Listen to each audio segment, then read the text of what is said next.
Hey y'all, I have created a Shamrock background for all of your lucky cards in the month of March. I used the, this is not the foil Quill foil. This is actually the rolled foil from Spellbinders that you use with the Glimmer hot foil machine.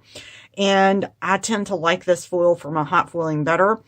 This is a foil quill image that you would be able to use with either your Silhouette or your Cricut machine.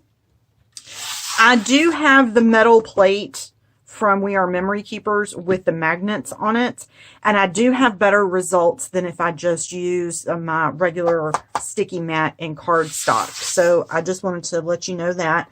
And this is the design itself, you can resize to however big or small you want your shamrocks to be on your paper. And I just made this and said, hey, I just want a few shamrocks on here, and there it is. So we're going to create a card. This is an older set by Clearly Beside It. It's called Be Lucky. And I'm going to color up some of these images and create a quick card. This card, the panel is 4 by 5 1/4 is what size my panel is. And I'm going to pop this up and add my images to it and do some Copic coloring real quick. So here we go.